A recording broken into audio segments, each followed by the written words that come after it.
Oté, comment il est? J'espère que tu vas bien. Aujourd'hui, je te retrouve pour une toute nouvelle vidéo sur ma chaîne YouTube Romane le Bonheur.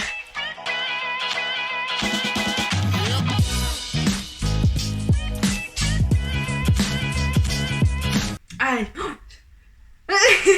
Bah hier pour te dire, j'étais un peu stressée alors que je connaissais la personne, je m'étais déjà filmée face caméra, tout ça. Et j'étais toute stressée, je me dis, oh là là là. C'était tout bizarre, je me dis, c'est la première fois que je fais ma petite intro devant quelqu'un et tout, donc c'était... Après, ça va mieux. Aujourd'hui, je te retrouve pour une toute nouvelle vidéo sur la suite de mes aventures avec la rencontre de mes consoeurs. Et pour continuer cette belle aventure, j'aimerais te parler d'une branche de métier dans le monde du mariage. Pas n'importe quelle branche de métier, c'est une branche de métier qui me passionne énormément et avec lequel j'ai un vrai coup de cœur. Et quoi de mieux que de parler de cette branche de métier avec Hélène, une fabuleuse rencontre que j'ai fait l'année dernière. Ça va Hélène? Super. Donc Hélène, c'est une officiante de cérémonie laïque de l'événement dans l'air. Donc elle va nous parler un peu de ce métier-là durant cette vidéo. Mais avant que je n'en dise un peu trop, je vais te laisser te présenter un petit peu Hélène pour qu'on sache un peu qui tu es et que tu te présentes à celles qui me suivent dans mes aventures. Super, merci Romane. Bonjour à tous. Donc, je suis Hélène, agence de l'événement dans l'air. Je suis officiante de cérémonie laïque, décoratrice et coordinatrice de mariage dans la région angevine. Voilà, j'ai 34 ans, je suis amoureuse, maman d'une petite fille, voilà. La vie parfaite, le petit cocon familial, tout ça, j'adore. Alors, Hélène, du coup, tu sais, comme toute wedding planner ou officiante de cérémonie laïque, on a un parcours assez différent plutôt. Et j'aimerais que tu nous partages un peu le tien d'avant d'avoir créé ton agence et d'être rentrée dans le monde du mariage, tout ça. Si tu peux nous partager un peu ton parcours. Alors du coup, ouais, moi je suis rentrée dans le monde du mariage directement après mes études, parce que j'ai fait toutes mes études dans le monde de l'événementiel. J'ai un master en événementiel, principalement plutôt orienté côté organisation d'événements professionnels. Et quand je suis revenue, c'était sur Paris, quand je suis revenue dans la région angevine, parce que je suis originaire du coin, j'ai voulu ouvrir ma propre société, mais l'ouvrir aussi au côté particulier pour essayer de toucher le plus de monde possible. Et du coup, je me suis reformée sur la partie organisation de mariage. Et aujourd'hui, après 7 ans, après 9 ans, pardon, c'est beaucoup plus le mariage maintenant qui a pris le pas et je ne fais plus du tout de professionnel. D'accord, ok. Un parcours vraiment super, il y a tout, il y a plein de trucs qui se ressemblent. Enfin, en fait, t'étais un peu déjà baigné dans le truc, Mm. donc non, c'est plutôt cool. C'est bien, ça, j'aime bien. Et du coup, comme tu l'as dit, ouais, t'as fêté les 9 ans de ton agence cette année. Franchement, c'est super. Moi, j'aimerais bien aussi fêter 9 ans. Bon, là, j'ai fermé la mienne, mais j'aimerais bien fêter les 9 ans de mon agence un jour. Mais d'ailleurs, si tu peux, parce que comme tu sais, là, Romane Le Bonheur aussi, c'est un blog qui va dédramatiser, du moins qui dédramatise ses premiers pas en tant que wedding planner et pour toute autre branche de métier dans le monde du mariage. Et j'aimerais savoir un peu comment ça s'est passé ton début d'aventure avec ton agence. Comment ça s'est passé? Si tu as des petites anecdotes à nous partager. Quelle formation aussi peut-être que tu as suivie, si tu veux nous le dire. Alors, c'est une formation qui est sur Paris, donc il en existe plein. Je vais pas la citer puisque je suis pas sûre que ce soit la meilleure, mais elle a apporté quand même des petites choses supplémentaires et puis une approche du monde des particuliers que je connaissais moins bien. Les débuts sont pas simples. Les débuts prennent du temps, surtout. Voilà, on est toujours le moment où on a la date de création, les papiers sont faits, l'administratif est fait, et puis là, on se dit, bon, bah, c'est cool, je vais peut-être pouvoir enfin faire mon métier. Et sauf que ça n'arrive pas tout seul. Donc, peut-être que je pensais que le lendemain, il y allait avoir des appels et que je pouvais Je pense qu'on éventuellement l'a tous avoir. espéré ça. Donc bon, mais non, il a fallu que ça prenne un petit peu de temps. Donc, je crois que de souvenir, le tout premier mariage que j'ai fait, je crois que c'est même mon grand frère qui a qui a donné confiance à l'agence pour me lancer. Et puis, ça me permettait d'avoir des visuels, d'avoir des choses à faire. Et je faisais beaucoup de décorations à la maison, comme si je faisais juste des tables pour deux, trois, pour essayer de montrer un petit peu ce que je savais faire, parce que c'était la seule façon de pouvoir montrer mon travail. Non mais c'est bien parce que du coup, même que ce soit avec la famille ou tout ça, ça permet d'avoir déjà une première expérience, de vraiment voir ce qu'on est capable de faire. Et ton idée aussi de faire un peu chez toi des petites tables, même pour 2 ou pour 3, c'est toujours bien parce que ça fait toujours du visuel et puis de l'entraînement, de l'expérience et puis ça donne l'inspiration à chaque fois. Donc non, c'est plutôt cool, c'est super. Ok. Ça te permet de rencontrer quand même des prestataires, parce que voilà, même si c'est des petites choses, bah, il faut que tu ailles voir un fleuriste pour faire ta petite table, il faut que tu ailles dans les magasins. Ça permet de te familiariser un petit peu déjà quand même avec le monde du mariage autour de toi.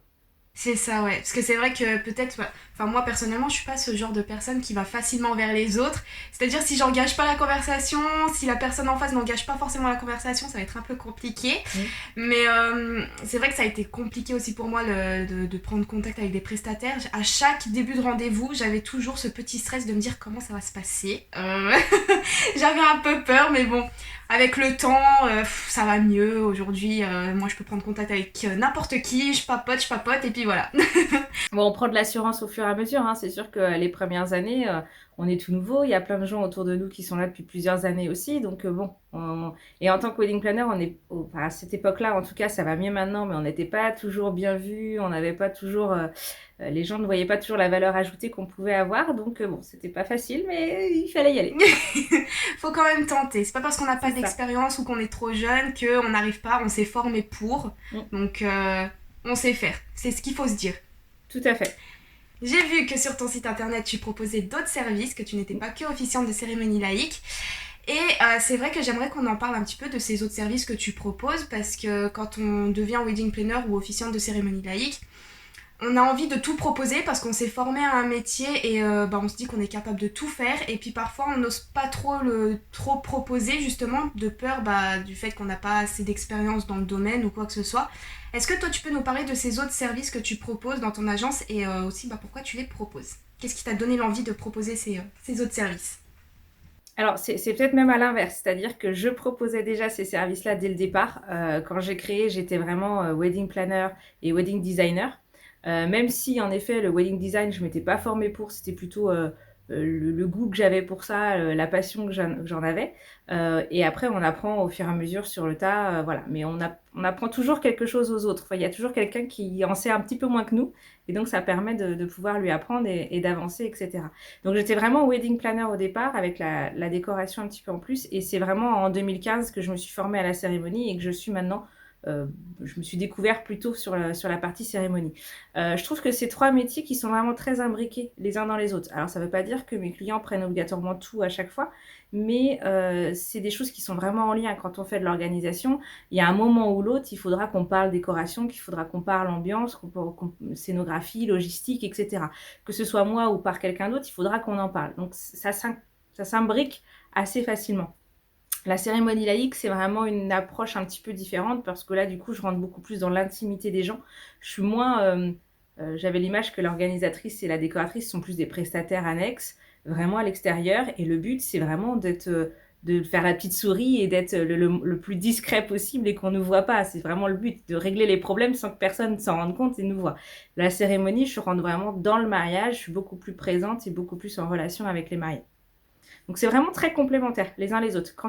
Même maintenant, quand je suis en officiante de cérémonie, régulièrement, je propose de la déco, parce que moi j'ai aussi de la déco en location et je peux proposer de la déco, je peux ajouter des choses à leurs prestations petit à petit en fonction de ce qu'ils ont besoin. Ok, d'accord. Non, mais c'est vrai qu'il faut savoir un peu différencier les choses et être super discrète, c'est sûr, parce que lors des jours J, on n'est pas là pour faire la fanfare et dire ouh, faut venir manger ou faire ci ou faire ça. Mais non, c'est vrai que c'est super important de pouvoir un peu différencier les choses parce que c'est vrai qu'on peut se dire qu'une wedding planner, obligatoirement, elle fait la décoration ou comme l'officiante de cérémonie laïque, elle est obligée de faire la décoration de la cérémonie. Non, on peut faire que officiante et juste écrire le texte et puis fin de l'histoire. Et même, des fois, je préfère faire qu'un seul métier pour chacun parce qu'au moins, on est bien focus sur ce métier-là. C'est ça, en fait quand t'es bien dans le truc, enfin quand tu te reconnais hyper bien dans une branche de métier, c'est plus facile pour toi en fait de le vendre entre parenthèses aux futurs mariés, à tes clients, tout ça. Donc là ils voient que tu connais ton métier, qu'ils auront pas de soucis à se faire et c'est plus simple pour eux et tu les perds pas, donc c'est ça qui est bien aussi. Ouais. Et du coup pour parler des cérémonies laïques, parce que là c'est le cœur du sujet de la vidéo, tout ça. C'est vrai, je le disais au début, c'est quelque chose c'est un vrai coup de cœur pour moi, les cérémonies laïques, c'est quelque chose qui est très significatif pour moi et très symbolique. C'est-à-dire que moi, le jour où je me marie, bon déjà pour commencer, c'est à l'île de la Réunion, hein, parce que le Alors, cadre, je suis tout dispo. ça, voilà. Je t'appellerai. Super. Et comment c'est vrai que les cérémonies laïques, je sais pas, pour moi c'est encore plus significatif, ça me parle encore mieux. Je trouve en fait avec les petites traditions qu'il y a qu'on peut trouver, c'est super bien. Et j'aimerais que toi, tu nous dises un peu, parce que c'est vrai que quand on va apprendre le métier d'officiante de cérémonie laïque, on peut avoir une définition un peu du dictionnaire, du Wikipédia, une définition vraiment propre. Mais est-ce que toi, aujourd'hui, avec tes 9 ans d'expérience maintenant, tu as une autre définition que tu t'es appropriée à toi-même pour les cérémonies laïques? Ouais. Comment te dire? C'est tellement pas vague, c'est pas le mot, c'est tellement riche comme moment que c'est extrêmement difficile de définir avec des mots assez simples. Enfin, voilà. En fait, c'est un moment intense, rempli d'émotions, où on va partager l'engagement, partager l'union avec tous ses invités. Mais c'est surtout l'engagement du couple, l'union des deux qui va être très symbolisée, très mise en avant. Et vraiment, c'est cet aboutissement un petit peu d'une vie de couple, d'une réflexion, d'un engagement. Cette cérémonie, c'est vraiment l'aboutissement de beaucoup de réflexions autour de son amour, de son couple, de l'autre, de ce que représente l'autre pour soi, etc.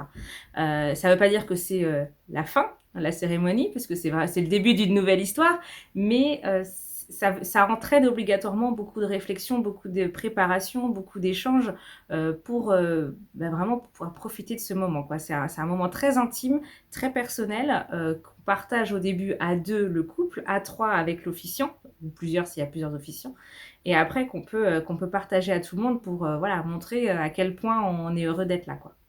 Je sais pas D'accord. si ça aide un peu. Si, non mais oui, oui, t'inquiète pas.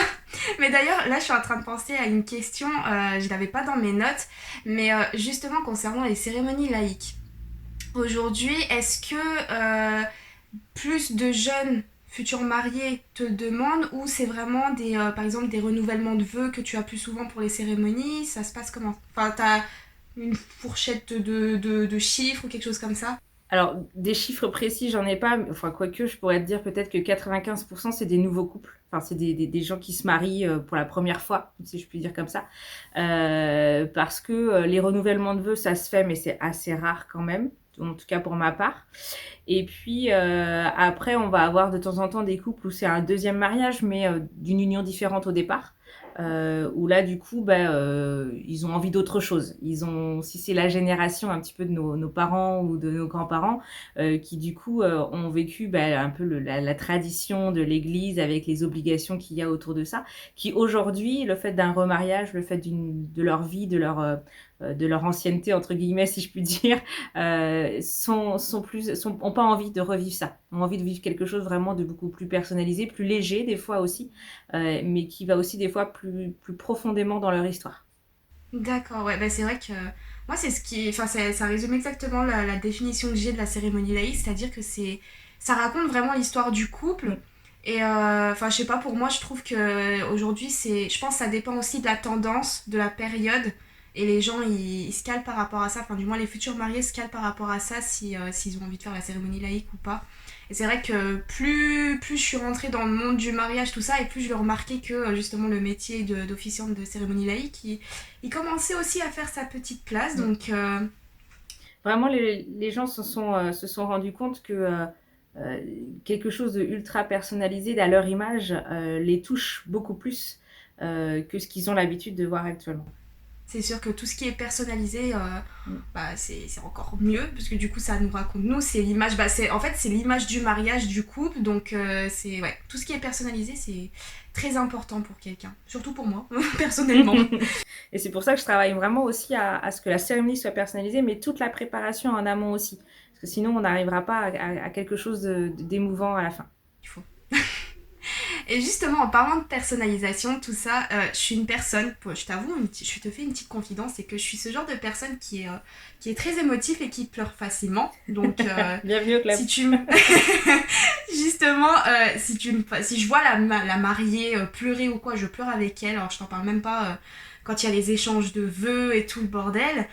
Et j'ai deux questions par rapport à ça. Déjà, dans un premier temps, est-ce que toi, avec tes cérémonies, tout ça, est-ce qu'il y a un moment donné, tellement l'émotion elle était forte, ou tu t'es tellement impliqué dans la cérémonie d'un couple, bah t'as pas su garder toute cette émotion en toi, du moins à la gérer. Est-ce que ça t'est déjà arrivé, bah peut-être pas d'éclater en sanglots pendant la cérémonie, mais d'avoir ta petite larmichette durant la cérémonie?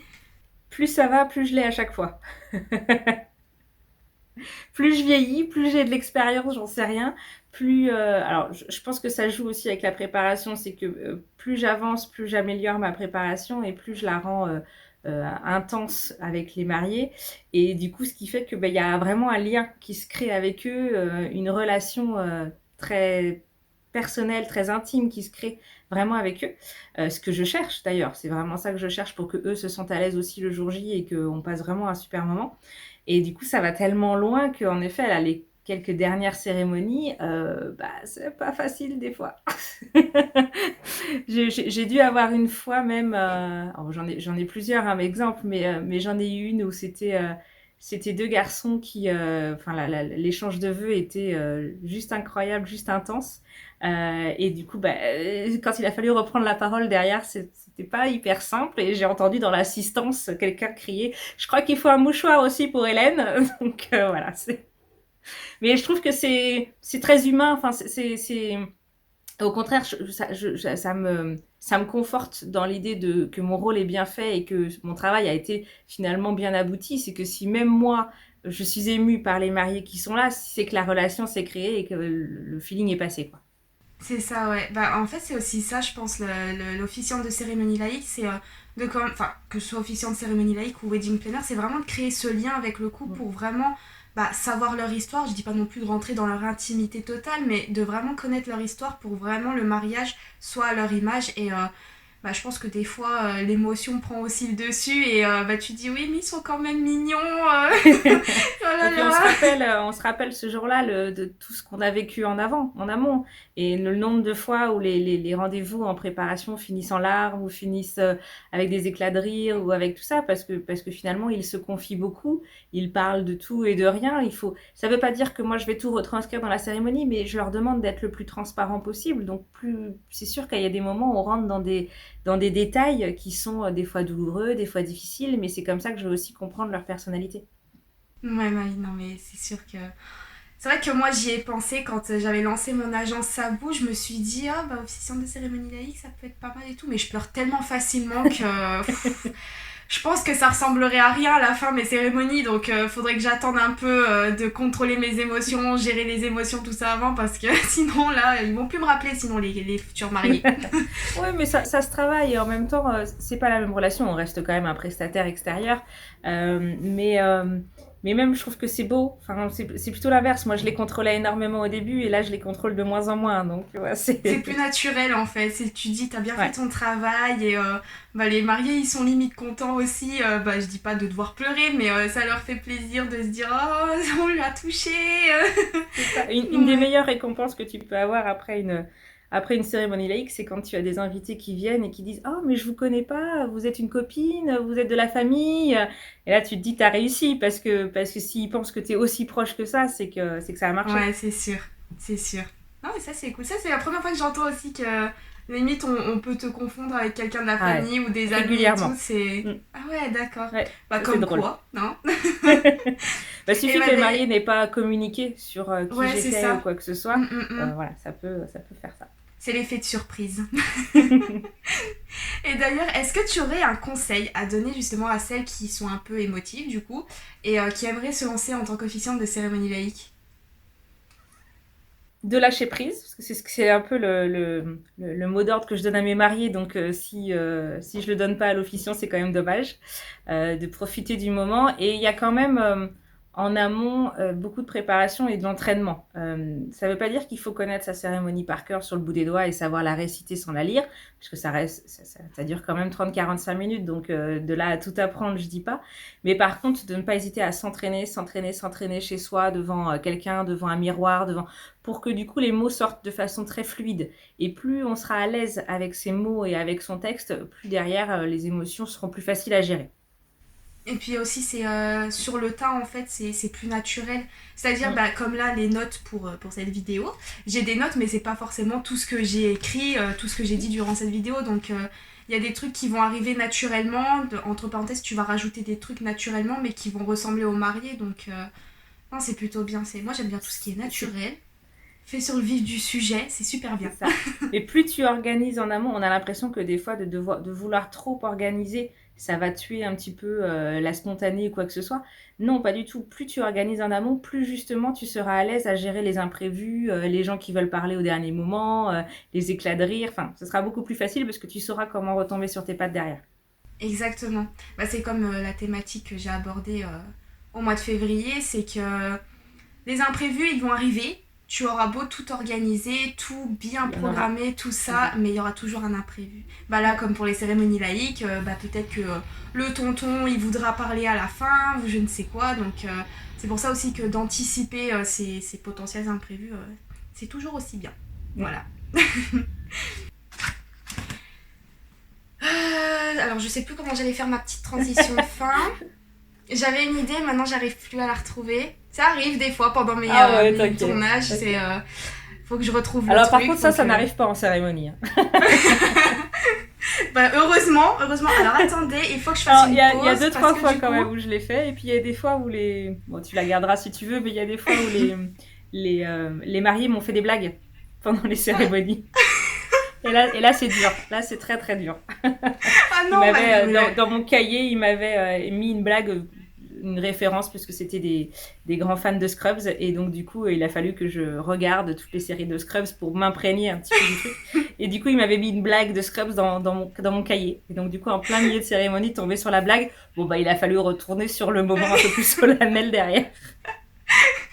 Non, bah ouais, là par contre, sur le coup, ouais, ça fait. Là, tu dois dire, faut rester professionnel, faut pas non trop rigoler. Ouais, sur le moment, j'ai rigolé, et après, je sais plus si j'avais arrêté ou je leur avais dit. Après, j'ai tendance maintenant à être assez transparente, même quand il y a du public, Ouais. et à dire, bon, bah voilà, ils m'ont fait une blague, hein, et ça les fait rire, les gens, ça les amuse, parce que du coup, ils voient justement cette relation qui s'est créée, donc c'est top. Non, mais c'est ça qui est cool, c'est ça qui est super bien en vrai. En tout cas, bah, c'est une nouvelle branche de métier que je te fais découvrir et qui m'a fait super plaisir de te la présenter, de t'en parler avec Hélène. Et comme quoi, peu importe le parcours qu'on ait fait ou qu'on ait ses petites faiblesses pendant son aventure, là je parle surtout du côté émotif, tout peut marcher et surtout sur le long terme. Hélène, ça fait 9 ans qu'elle a fait son agence, enfin du moins qu'elle est dans son agence et tout roule, donc on peut que te souhaiter du bonheur. Et bah merci en tout cas Hélène de m'avoir accordé de ton temps et de cette interview. Si jamais toi qui es wedding planner ou officiante de cérémonie laïque ou peut-être même futur marié qui regarde cette vidéo, je mettrai dans la description de cette vidéo son Instagram et son site internet parce qu'il y a beaucoup de choses à voir sur le travail d'Hélène. Son compte Instagram, moi j'adore. Comme je l'ai dit, je suis très active sur Instagram, donc je vois le compte Instagram de tout le monde, moi, de toutes mes concerts, tout ça. Et donc voilà. Juste petite info en exclusivité, justement, si t'es une petite future mariée qui me regarde et qui regarde cette vidéo, Hélène, elle a fait une prestation digitale, alors je la laisserai dire quelques mots dessus, mais qui consiste à écrire une cérémonie laïque soi-même. Je te laisse un peu en dire quelques mots sur cette prestation, Hélène.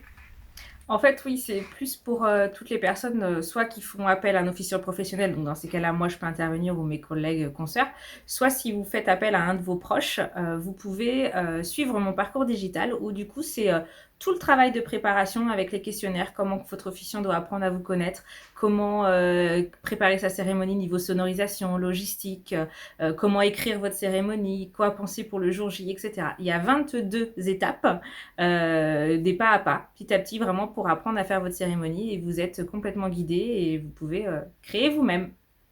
Pour aller encore plus loin dans la personnalisation, ça c'est bien. C'est vrai qu'avec la crise sanitaire, tout ça, on a des... Enfin, que ce soit dans le monde du mariage, de l'événementiel, peu importe. C'est vrai que les prestataires ont quand même assez bien rebondi pour créer d'autres prestations, pour continuer à faire vivre le métier, l'agence, tout ça. Et je trouve que le côté digital, en fait, c'est plutôt pas mal. Moi, personnellement, c'est quelque chose que je mettrais plus en pratique, même si j'ai pas pu continuer sur mon agence à moi, mais je trouve que c'est plutôt bien de rester chez soi. Avec la situation actuelle, oui, mais que ce soit encore plus personnalisé et de pouvoir gérer tout soi-même, c'est tout aussi bien. Ça permet de toucher une catégorie, entre guillemets, de personnes qu'on n'aurait pas eu l'habitude de toucher autrement, parce que si c'est des personnes qui font pas appel à un officiant professionnel, je les aurais peut-être pas vues. Donc au moins, ça permet qu'ils aient aussi un accompagnement professionnel pour eux. Comme quoi, le Covid a eu ses effets positifs quand même. Confirme. En tout cas, sur cette belle interview, n'hésite pas à laisser un commentaire, à lâcher un petit pouce bleu, ça fait toujours plaisir, et à partager cette vidéo si ça t'a plu à une consoeur ou une autre officiante de cérémonie laïque pour découvrir Hélène, et peut-être aussi à une future mariée, qui sait. Et comme toujours, n'hésite pas aussi à t'abonner pour toujours plus de contenu et ne rien louper sur cette chaîne YouTube.